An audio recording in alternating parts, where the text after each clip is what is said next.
Hey everybody, welcome back to Tech Odyssey. So today I'm here with a review of the camera on the Palm phone. So the Palm phone, or the Palm, just if you simply want to call it the Palm, has a tiny little camera on it, but it's a tiny camera with a big heart. It takes pretty darn good pictures. I went out today along with some of my other devices. I needed to do some photo taking for review purposes, and I wanted to take the Palm and see how it stacks up against the competition. So I went out and took pictures with the Note 10, sorry, the Note 10 Plus, the BlackBerry Key 2, and also the Palm. And I got lots of really good samples that are available on here so you can look at them, and also so we can go through and take a look at the interface, see what the options are, see some of the different capabilities that the phone camera has, and then ultimately take a look at the photo samples. So let's take a deeper look and dive in and take a look at the Palm camera. So taking a look at the Palm, you would think at first glance, since it's such a small phone, that the camera on it's probably not that good. But that's completely the opposite. I've been able to use this camera over the last couple of days, and I went out on a shooting expedition today while I was out with my family, and I'm happy to say that the camera works really well. The interface is straightforward, it's easy to use. They have this custom user interface over Android 8.1. It's very convenient. All you have to do is just swipe down and get to the camera app just like you would on any other Android device. So it may look a little bit different, but that's because of the size, and with all the complexities going on, it's best. And I think that they did it really well with just creating this icon scrolling system. So it works out really well. Once you get into the camera app, you have things up at the top. You can switch it to front mode, or you can switch it to selfie mode. Then you have your filters. You can turn HDR on and off, and then you can get into the settings, so you can change it from panoramic, or you can put it into beauty mode, or you can go ahead and put it in video mode if you want to go ahead and shoot some video. So it's also important to note that it does have a 12 megapixel primary shooter and an 8 megapixel selfie camera. Now you can see here this is panoramic mode, and what that allows you to do is to take a full panoramic shot, and all you have to do is just hold the phone up and you move it from side to side till it reaches the end, and then it creates and compiles everything into that panoramic image, which is pretty cool. I've never really got them to work out that well on any camera, so I don't really mess with them, but if that's something that you're interested in, then it works out perfectly fine. Now, you also have beauty mode in here, and the beauty mode, what it does is it allows you to kind of polish and refine things. It works in either primary shooter mode, or if you're using it in selfie mode as well. And what it does is it kind of smooths and softens everything. Now I'm trying to set it up here so you can see. I got to get my head off to the side, so it may not show up very well. I could tell on my camera while I was doing this, if you slide the bar all the way over, it does smoothen and kind of soften everything out, so it does look nicer, I guess. But you can tell that it's been photoshopped, for lack of better words.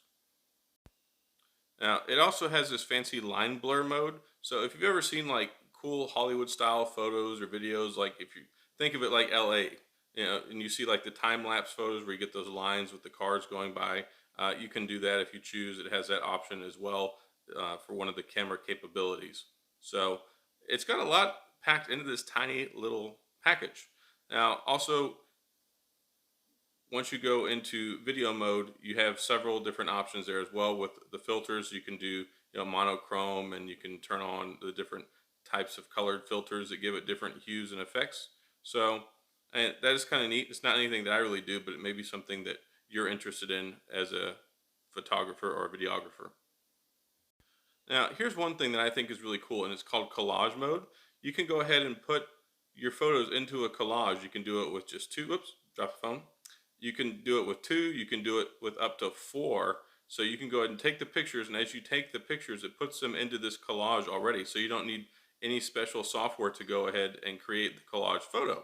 So I thought that was really novel, and I kind of wish that was in other phones, because I have to go in and use an app to do that all the time. And it would be really nice, like you can here, to do it on the fly, where you're just taking the pictures and you can go ahead and collage them. So super cool.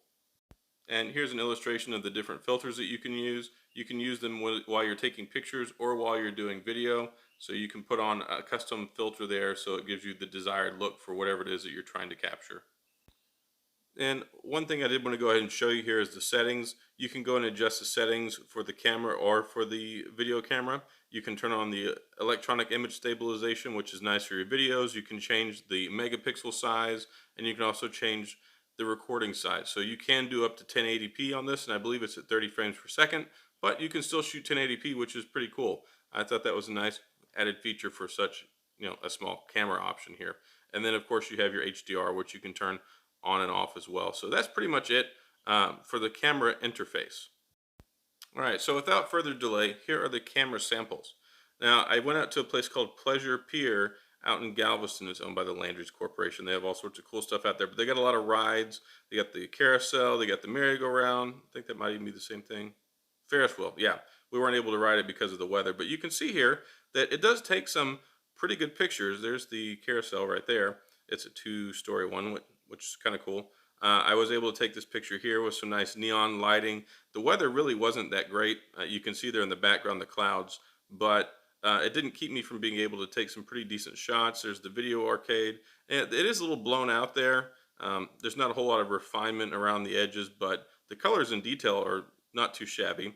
See, this is what I had to compete with today.